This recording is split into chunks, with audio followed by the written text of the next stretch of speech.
Oh. Bayar MC lokal tuh bisa kayak 50 juta gitu. 50 juta, 50 juta. Hai sis and bro, selamat datang di Wedding Size, tentunya dengan aku Vivi Lazo.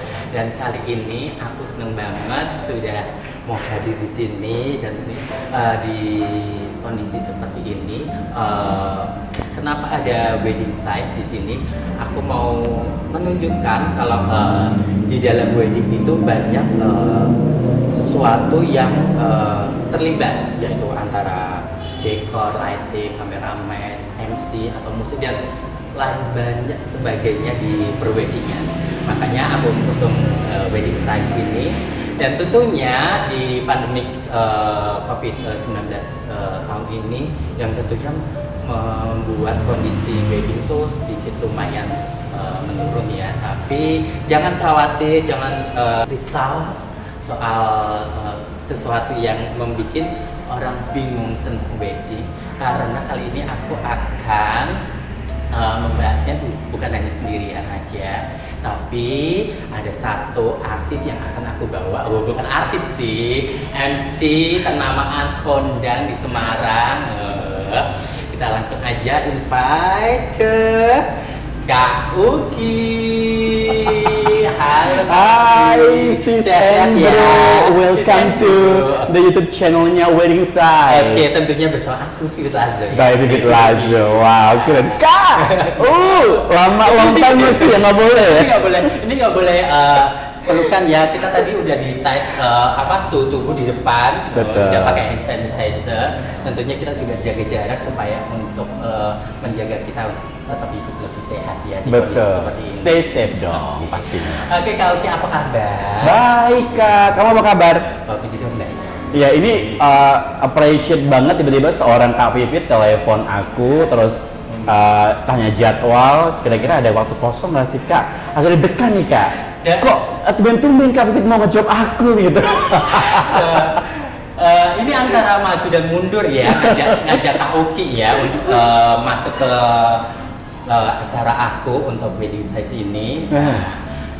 Kak Uki, ini kan tentunya banyak di perweddingan Yes. ya, ini perweddingan tentunya banyak talent-talent yang dibutuhkan saat pengantin nih, pengantin atau customer, atau mungkin bukan hanya wedding aja sih Kak, mungkin ada klien untuk acara apa sesuatu untuk event membutuhkan seseorang ya, atau talent ya, talent untuk mengisi sebuah acara yang mereka butuhkan. Tentunya kali ini aku ajak Kak Uki. Kenapa? Karena artis pertama saya. Perdana, ini sepertinya perdana. Perdana.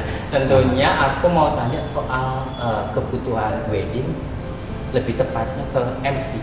MC itu kunci utama saat acara berlangsung, bener ya? Yes, salah satunya ya. Disupport dengan beberapa talent dan juga vendor-vendor yang lainnya Kak Vivi. Nah, kalau aku sih memang di dunia perweddingan sudah sejak lama sih Kak Vivi. Belum aku tanya Kak. Ini kayaknya nggak sabar banget ya. Awal jadi MC itu kapan? Terus motivasinya apa? Terus apa sih yang dipikirin kok aku mau jadi MC itu apa sih? Oke. Boleh diceritain untuk Pertama, kenapa gue pengen jadi MC? Karena pengen terkenal. Narsis ya. Pengen terkenal. Jadi memang awal mulanya kan aku seorang announcer Kak, penyiar radio pada zaman sekolah SMA dulu. Iya. SMP, SMA? SMA dong SMA. Kak. Jadi SMA di tahun 2008 tuh kan lulus kan ya. Jadi tapi masa kelas 1, kelas 3 tuh kita punya ekstrakurikuler. Kebetulan di sana kita punya radio sekolah. Dan radio aku pribadi ya? Radio sekolah gitu. Sekolah untuk internal tapi juga frekuensinya bisa ke beberapa area, coverage area juga. Nah dari situ karena memang aku sukanya memang ngomong dari awal dan memang aktif di beberapa organisasi sekolah. Kayak aku tuh pernah jadi ketua OSIS juga loh Kak. Aktif ya di sekolahan ya? Iya, jadi ketua OSIS itu di tahun pertama kelas 1 karena udah ada kayak semacam pencalonan gitu ya. Kita bikin campaign, mengajak teman-teman siswa untuk memajukan sekolah kita gitu ya. Tapi di tahun keduanya karena kompetitornya banyak banget, cuma jadi bendahara OSIS Kak. Oke. Oh. Nggak apa-apa bendahara, yang penting ada kegiatan di sekolah.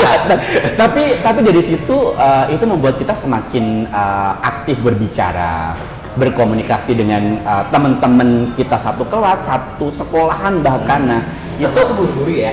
betul, termasuk guru-guru gitu. Nah, dari situ karena memang suka organisasi, kemudian suka Twitter dan suka ngomong juga, terus masuklah ke ekstrakurikuler untuk announcer broadcasting.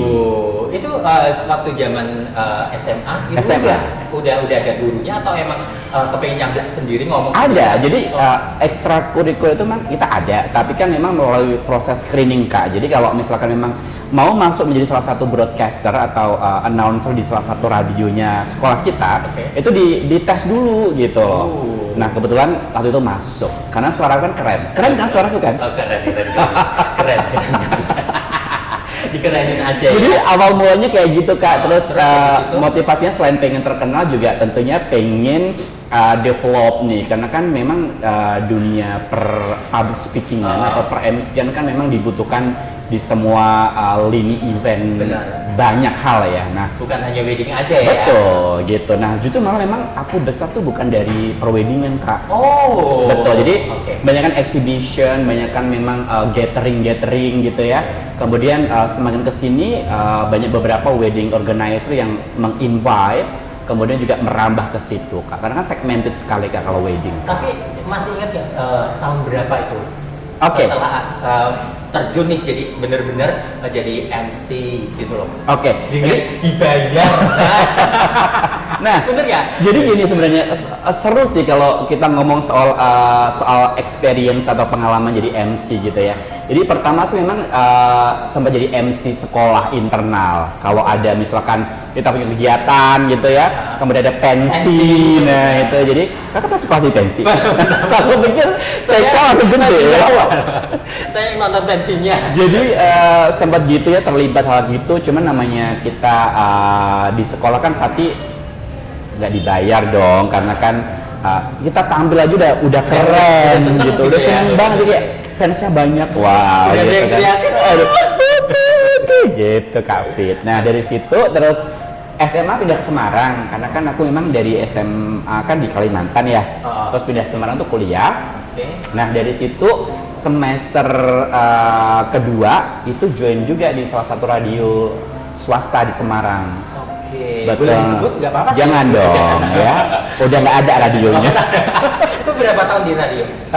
Aku cuma setahun sih, karena kan memang banyak kegiatanku kan jadi kayak kuliah, Oh, benar. terus sambil kerja juga, terus sambil jadi broadcaster juga, announcer, sama beberapa kegiatan-kegiatan yang lainnya, aktif banget di situ. Jadi kayak bagi waktunya susah juga Kak, makanya terus cuma setahun aja. Nah dari setahun itu Kak Fit, jadi banyak orang yang akhirnya tahu, oh ada UKI MC Semarang gitu. Ya kan? Ada Uki MC Semarang yang bertalenta yang kepengen jadi artis udah dari drama. Itu prosesnya berarti dari SMA, terus habis itu pindah ke Semarang, dari Kalimantan move ke Semarang, anak kuliah, terus jangka benar-benar sampai mendapatkan sesuatu yang kalau benar-benar Uki itu seorang MC itu. Oke, memang merintisnya cukup lumayan berat Kak ya, karena kan memang kompetitornya banyak, persaingannya ketat gitu ya, apalagi di Semarang kan sebelum saya ada di Semarang tuh udah banyak MC yang sudah terkenal, yang sudah jadi MC dahulu gitu ya. Udah di atasnya dulu ya. Jadi MC. Untuk membangun trust itu, untuk membangun orang-orang yang kenal Uki ya dari memang pengalaman-pengalaman itu Kak, mulai dari MC kita sama exhibition, kemudian music, kemudian juga MC mall gitu ya. Nah dari situ akhirnya banyak orang yang tahu Uki, tapi salah satunya memang dikenalin sama teman-teman IO sih. Oke. Jadi mungkin ada beberapa teman yang kenalin, oh kalau ini nih loh ada MC namanya Uki, itu ada juga ya? Ada dong, banyak banget. Jadi referensi itu memang penting Kak. Jadi makanya kalau kayak gini ya aku juga say thanks ke teman-teman yang dulu mungkin memperkenalkan aku di dunia per-MC-an Semarang. Kalau sekarang jadi seperti sekarang ini, jadi banyak yang mensupport sih Kak. Banyak orang-orang yang memang berjasa terlibat di dunia per-MC-anku ini. Dan tentunya nih Kak, bukan hanya jadi MC kan butuh modal nih. Bener nggak? Butuh modal, butuh look pakaiannya harus gorgeous. Nah, dari atas sampai bawah, dari rambut, fitnya apa aja. Nah, itu mungkin teman-teman sis and Bri yang di sana di luar sana, kebutuhan MC itu apa aja sih yang dibutuhkan? Jadi kalau Kak Pipit ngomong ke Uki berarti lebih ke MC cowok ya. Ya benar kan, karena Ya kan. Udah tiba-tiba kebutuhannya apa? Pakai dress panjang lagi. Oke. Itu tuh apa aja sih yang dibutuhin sih? Jadi memang gini. Modal utama jadi MC itu dari fitnya. Betul. Jadi MC itu memang sangat dilihat appearance-nya atau looks-nya atau performance-nya. Nah, salah satunya outfit itulah mendukung kita, Kak. Jadi itu penting banget. Nah, that's why jadi buat teman-teman yang mungkin baru memulai untuk di per-MC-an, kalau pengen namanya segera besar, memang outfit itu penting banget. Jadi nggak bisa sembarangan. Harus looknya udah harus terlihat ya. Betul. Apalagi kalau kita menuju ke segmen atau marketnya wedding, itu wajib Kak punya outfit yang kece. Dan tidak hanya itu saja, tapi kita punya beberapa koleksi warna-warna. Karena kan setiap wedding pasti punya tematik sendiri. Benar. Dan kita wajib menyesuaikan. Kan nggak lucu kan tiba-tiba misalkan satu klien gitu ya, temanya adalah white gitu, kita pakai red atau mungkin pakai hitam gitu ya, nggak boleh Kak. Jadi memang kita harus menyesuaikan. Nah, that's why aku memang punya beberapa koleksi. Berapa? Jelasin dong. Gak mungkin kan kalau kita room tour ke rumah. Jadi aku hampir setiap warna ada sih Kak. Berarti per jadi tema warna itu ada berapa sih Kak warna? Banyak. Magicku begini. Tapi kan ya, jadi setiap acara kan pasti beda-beda.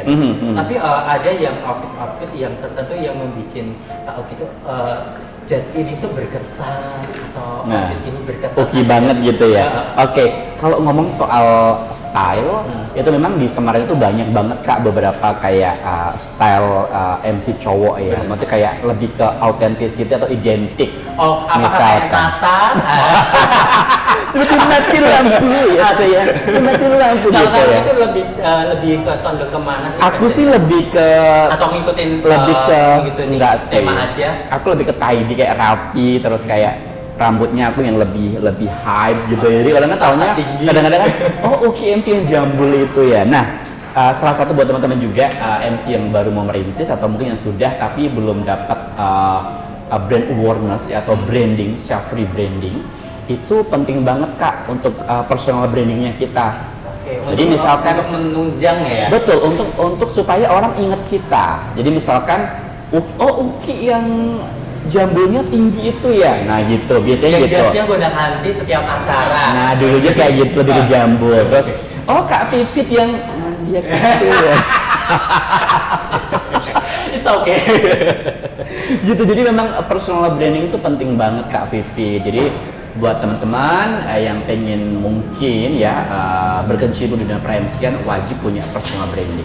Nah, itu kan soal outfit nih. Apa aja sih yang dibutuhkan saat menjadi MC? Oke, kalau cowok, nah ini banyak banget mungkin yang belum tahu juga nih, ya bahwa ternyata cowok itu juga harus make up. Jadi harus make up ya. Betul. Jadi kayak aku ini paling pakai kayak semacam yang apa Kak, yang bukan fondi bedak padat gitu. Enggak. Sebelum fondi yang padat itu apa? Iya. Baby cream. Baby cream. Kamu MUA nggak tahu? Kan pura-pura nggak tahu. Jadi karena memang kalau cowok kan shape-nya nggak boleh yang terlalu menor ya gitu. Jadi kayak aku paling biasanya pakai baby cream, terus habis itu bedak tabur, udah selesai. Gitu. Bedak, itu ya bedak ya. Betul. Jadi lebih ke bedak tabur sama lebih ke memang ini sih rambut, styling rambut aja, hair styling aja. Habis itu kalau outfit kita menunjang bagus itu udah deh Kak, semuanya bisa kelihatan shining. Atau perlu ke desainer itu penting nggak sih?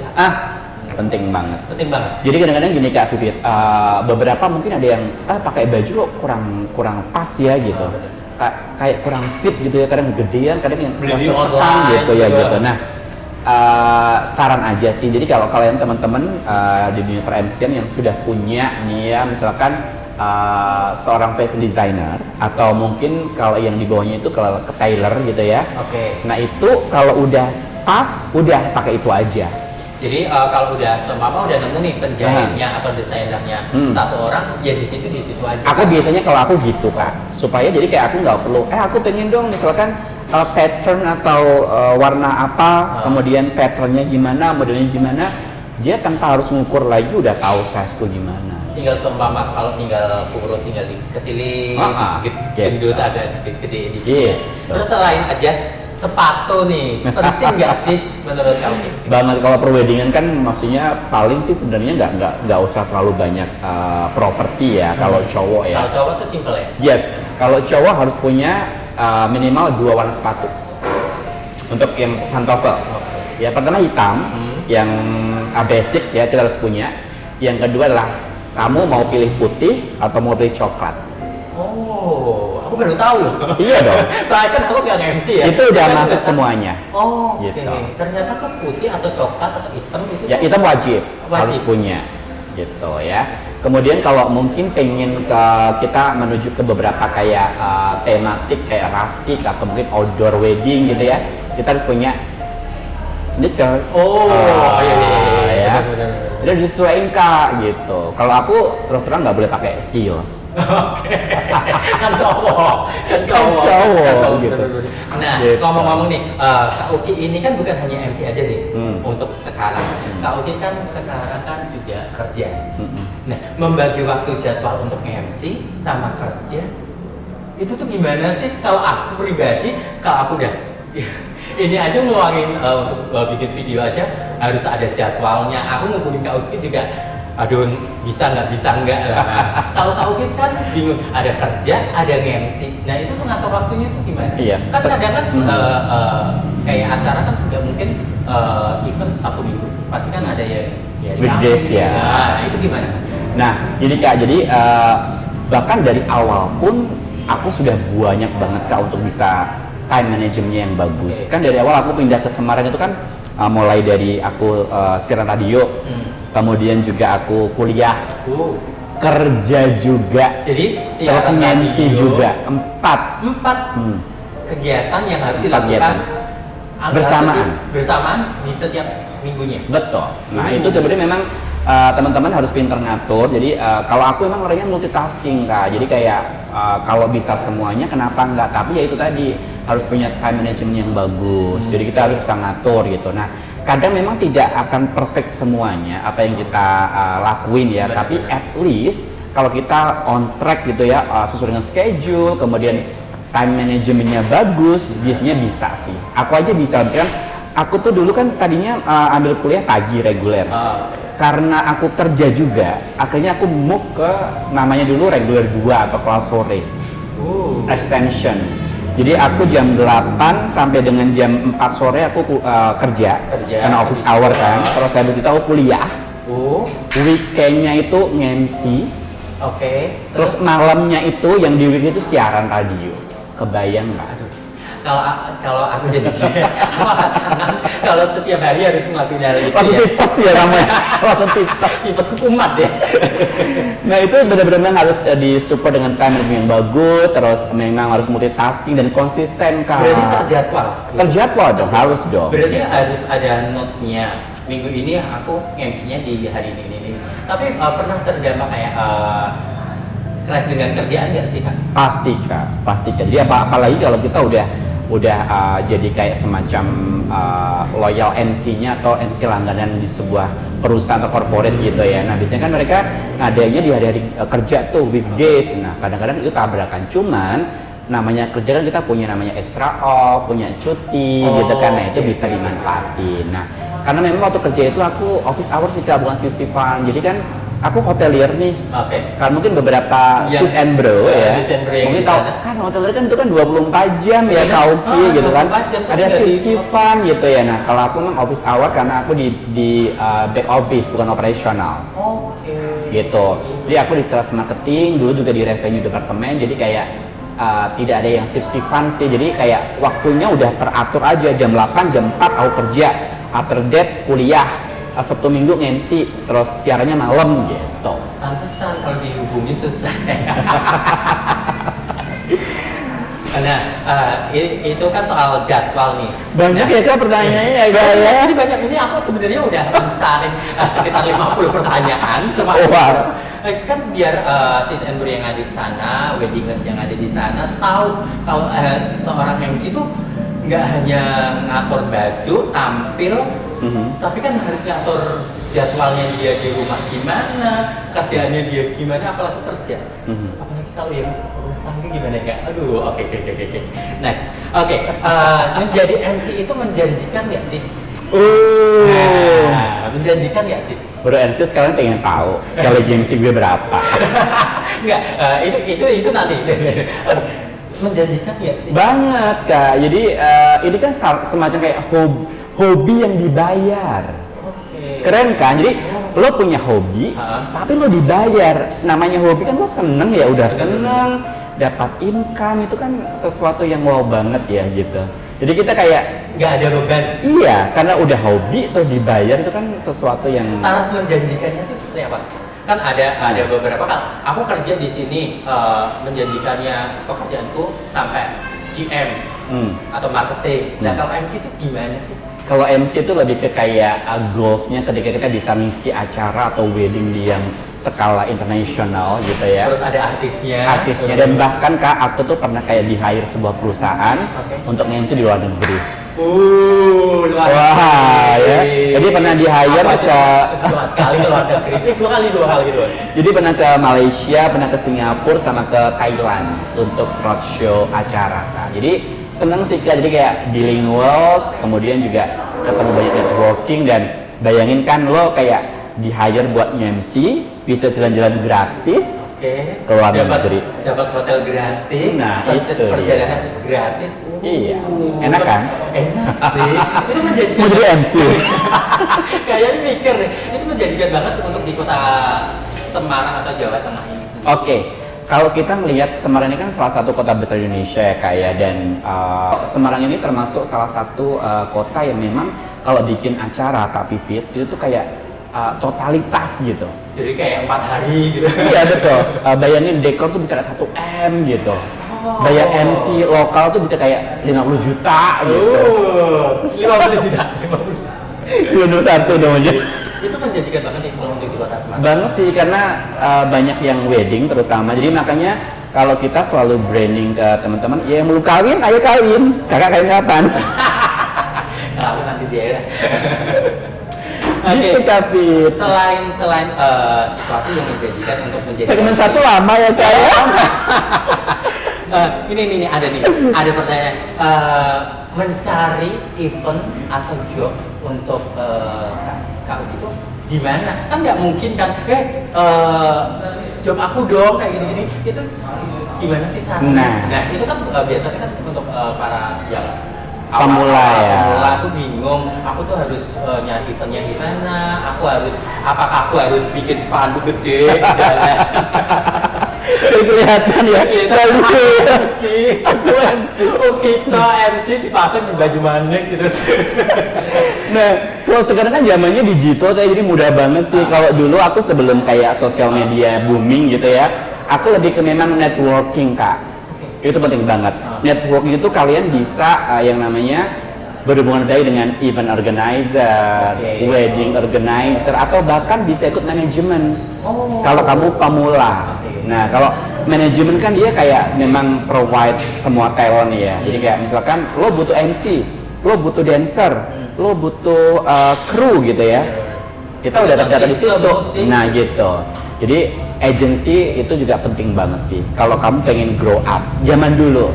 Tapi kalau sekarang ini buat teman-teman yang memang pemula gitu ya, sekarang harus aktif di dunia digital, sosial media terutama. Jadi bikin campaign, bikin promo terus ya. Harus aktif di Instagram, Facebook, YouTube gitu ya. Terus banyak hal, Twitter dan sebagainya, bisa di yang suka yang mana itu harus aktif.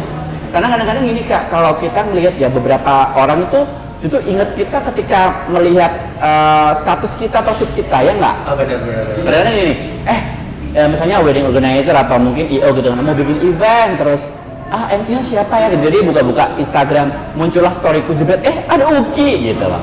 Jadi branding itu penting, sama memang networking tadi Kak, itu wajib. Tapi sekarang semuanya mudah ya, karena semuanya sudah digital, orang bisa promo gratis di platform sosial media manapun, jadi sih oke-oke aja sih Kak. Nah itu kan berarti mencakup untuk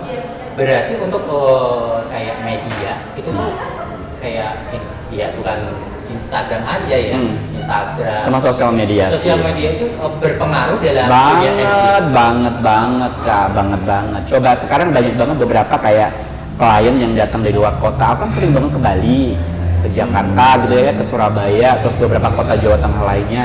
Mereka justru beberapa job itu datang dari direct message atau DM-nya Instagram Kak. Jadi gini kadang-kadang, Kak Uki gitu, MC ya di mana gitu, di Semarang. Kak bisa nggak ke Surabaya, PL dong Kak, price dong Kak, gitu-gitu Kak. Jadi lebih dipermudah gitu loh, ngerti nggak sih? Tahun sekarang ya di milenial gitu. ini ya. Jadi seru sih. Nah itu kan udah sebenarnya agak mes ya. Sebenarnya aku udah kenal kamu gitu lama juga. Aku baru ngobrol tentang hal-hal ini kan baru kali ini nih. Ya, yang Ternyata- serius ya. Biasanya serius. soal cowok, soal foundation, soal baju. Bener-bener. Soal nontonnya apa aja. Ternyata aku Speechless ya. Nah, ini. Aku juga speechless kan lihat kamu bisa bikin konten kayak gini.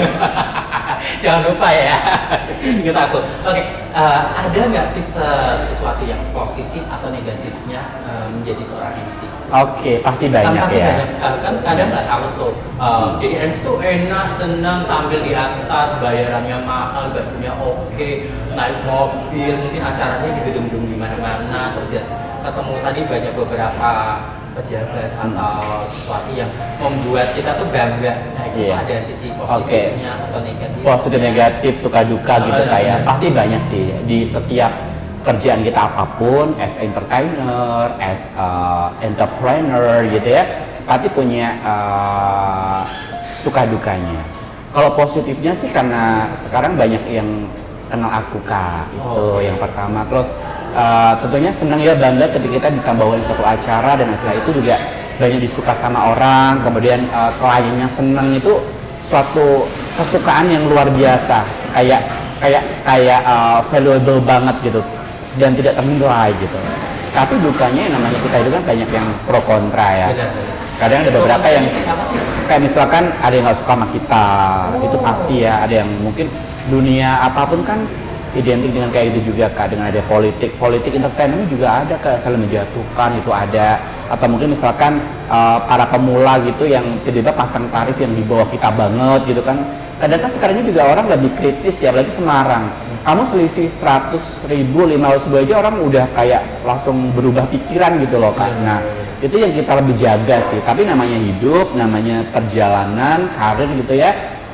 Itu nggak bisa ditolak, memang harus kita hadapi. Nah caranya adalah kita memang harus menyebar, spread positive vibes Kak. Positive thinking ya tentunya. Jadi kita harus dikafu dengan positif dulu ya, supaya benar-benar apa yang kita lakukan di dunia per-MC-an, jadi harus benar-benar kita mampu dulu, positif dulu, jadi semuanya kena.